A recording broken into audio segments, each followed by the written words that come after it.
Hello my dear students, I am Nandram Faujdar. Welcome to my YouTube channel English mirror.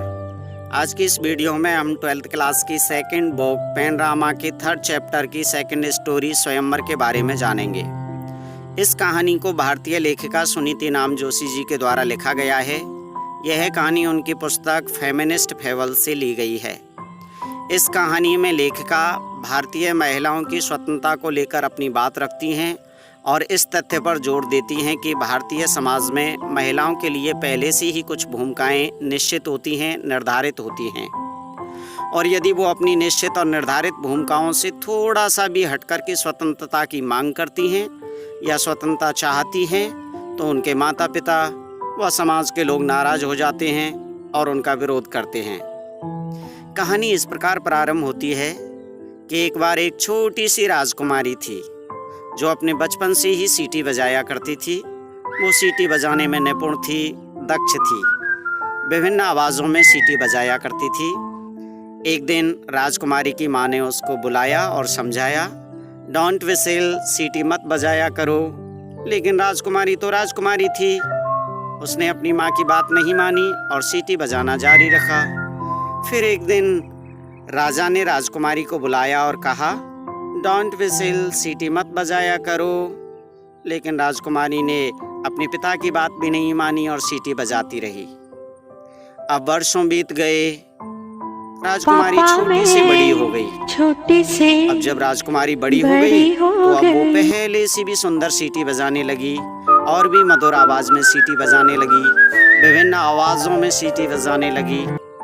लेकिन अब उसके माता पिता दुखी थे, माँ बाप चिंतित थे। एक दिन राजकुमारी की माँ ने चिंतित होकर के, दुखी होकर के राजा से कहा, महाराज आप तो जानते ही हैं, हमने राजकुमारी को बहुत समझाया लेकिन वो सीटी बजाने से मानती ही नहीं है। अब आप ही बताओ, what man will marry a whistling woman? अब एक सीटी बजाने वाली लड़की से कौन शादी करेगा, कौन विवाह करेगा? राजा ने कहा, बात तो सही है, चिंता का विषय है, लेकिन आप चिंता ना करें, इस समस्या का हम कोई न कोई अच्छा हल निकाल ही लेंगे। राजा विचार करते रहे और फिर एक दिन राजा ने कहा, हम हमारी बेटी के विवाह के लिए स्वयंवर का आयोजन करेंगे। और उन्होंने घोषणा कर दी, I will offer half of my kingdom, मैं अपना आधा साम्राज्य दे दूंगा, एंड प्रिंसेस इन मैरिज, और राजकुमारी का विवाह कर दूंगा, टू एनी मैन, किसी भी ऐसे आदमी से, who can beat her at whistling, जो उसे सीटी बजाने में पराजित कर सकता है। अब तो महाराज की इस घोषणा की मुनादी पूरी रियासत में पिटवा दी गई। सुनो सुनो सुनो, महाराज का प्रस्ताव है, जो कोई भी राजकुमारी को सीटी बजाने की प्रतियोगिता में पराजित कर देगा, महाराज उसी के साथ राजकुमारी का विवाह कर देंगे और साथ में आधा साम्राज्य भेंट में देंगे। महाराज की इस घोषणा को सुनकर पूरी रियासत से व्यवहार्थी राजभवन की ओर दौड़ पड़े। अब तो राजभवन में बहुत ज्यादा भीड़ एकत्रित हो गई। विवाह समारोह स्थल पर बहुत ज्यादा शोरगुल था। जितने भी व्यवहार्थी वहां आए हुए थे, सबने बारी बारी से सीटी बजाई। कुछ ने कर्कश आवाज में सीटी बजाई, कुछ ने बहुत ही बेसुरी सीटी बजाई, लेकिन कुछ ऐसे भी थे जिन्होंने बहुत अच्छी सीटी बजाई। लेकिन राजकुमारी उन सब में श्रेष्ठ थी। राजकुमारी ने सबसे अच्छी सीटी बजाई, बहुत ही सुरीली सीटी बजाई, और इस तरह से राजकुमारी ने सभी व्यवहार्थियों को पराजित कर दिया।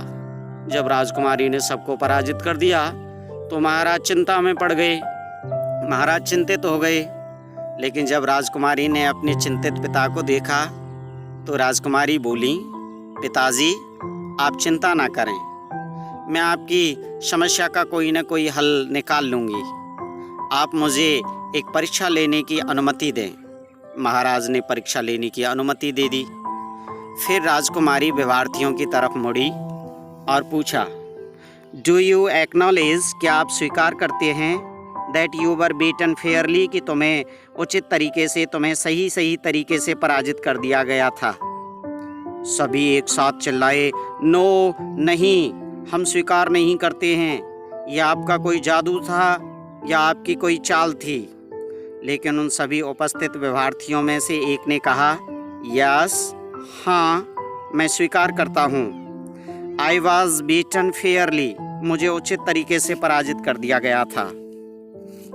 राजकुमारी मुस्कुराई, अपने पिता की तरफ मुड़ी और देखा तथा लड़की की तरफ इशारा करके कहा, if he will have me, यदि ये मुझे रखना चाहेगा तो आई विल मैरी हिम, मैं उससे शादी कर लूँगी। और इस तरह ये कहानी यहाँ समाप्त हो जाती है। माय डियर स्टूडेंट्स, इस कहानी को पढ़ने और सुनने के बाद हम इस निष्कर्ष पर पहुँचे हैं कि भारतीय समाज में पुरुष महिलाओं की श्रेष्ठता को स्वीकार नहीं करते हैं। वो महिलाओं के हाथों पराजित होना पसंद नहीं करते हैं। इस कहानी में राजकुमारी समस्त भारतीय महिलाओं का प्रतिनिधित्व करती हैं और वो चाहती है कि वो अपने वर के रूप में एक ऐसे व्यक्ति का चुनाव करे जो लैंगिक समानता में विश्वास रखता हो, जो नारी की कला, उसकी प्रतिभा और उसके कौशलों का सम्मान करता हो, आदर करता हो और अपनी कमियों को स्वीकार करने के लिए तत्पर रहता हो। उस व्यक्ति में वो सारे गुण थे, इसीलिए राजकुमारी ने उसे अपने वर के रूप में चुना। Thank you. Thanks for watching the video. If you like the video, please hit the like button, and if you have any question or suggestion, please write in the comment box. Do subscribe my channel and share the video so other can learn, and please press the bell icon to get the regular updates about the course. Thank you. All the best. We meet in the next video. Till then, bye bye.